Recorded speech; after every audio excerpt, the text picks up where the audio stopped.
Gold medalist of the Sambo World Cup 2026 representing Armenia, Sargsyan Karen.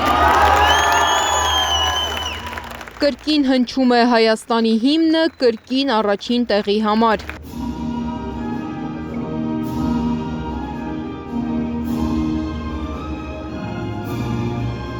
Երբ մարտական գորգի վրա ամեն շարժում հաշվարկված է, իսկ յուրաքանչյուր վայրկյան պայքար, հենց այդտեղ են ծնվում իրական հաղթանակները։ Այդ հաղթանակներից մեկը օրեր առաջ Հայաստանին բերեց սամբիստ Կարեն Սարգսյանը, դառնալով աշխարհի գավաթի խաղարկության ոսկե մեդալակիր։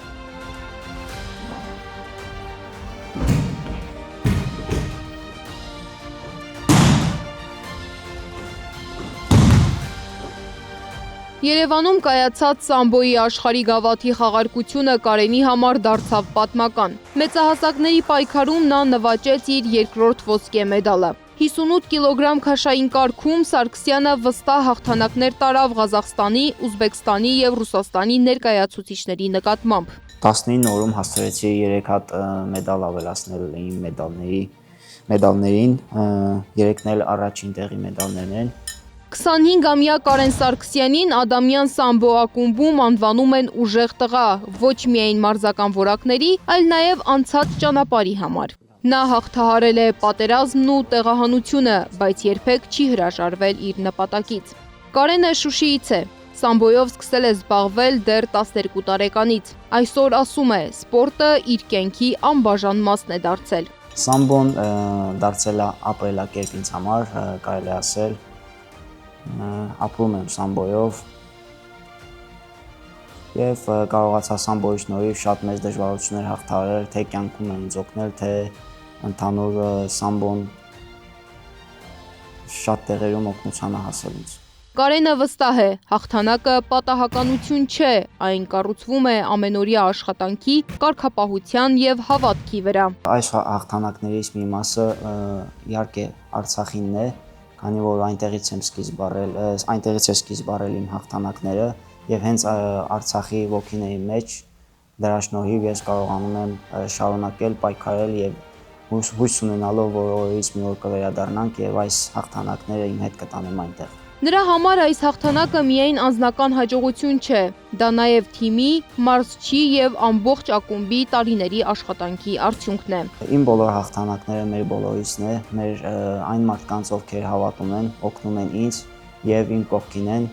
Ադամյան սամբո ակումբը երկար տարիներ գործել է Արցախում։ Արցախի հայաթափումից հետո մարզիչներն ու մարզիկները տեղափոխվել են Երևան, այստեղ շարունակելով իրենց գործը։ Այսօր թեև խմբերը փոքր են, մարզումները նույն նվիրումով են շարունակվում։ Սկզբնական շրջանում շատ դժվար էր, երբ տեղափոխվեցինք այստեղ,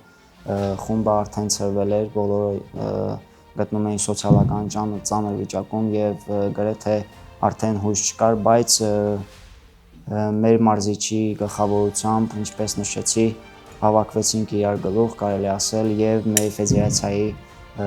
ֆեդերացիայի նախագահի գլխավորությամբ սկսեցինք այստեղ մարզվել։ Իսկ փոքրիկ մարզիկների հիշողություններից դեռ չի ջնջվում Ստեփանակերտի մեծ ու լուսավոր մարզադահլիճը, որտեղ անցել են նրանց առաջին պարապմունքները։ Ստեփանակերտի դահլիճը համեմատած հիմիկվա դահլիճից ավելի մեծ էր եւ ավելի լավ էր այնտեղ պարապելը։ Ստեփանակերտում ամեն շաբաթվա օրեր տարբեր վարժություններ էինք անում։ Երեքշաբթի մեր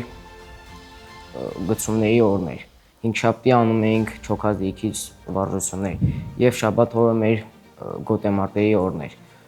Նրանք ոգևորությամբ պատմում են իրենց առաջին հաղթանակների ու մեծ երազանքների մասին, վստահ լինելով, որ մի օր հենց իրենք են ներկայացնելու Հայաստանը միջազգային մրցաշարերում։ Ես մասնակցել եմ տարբեր մրցումների,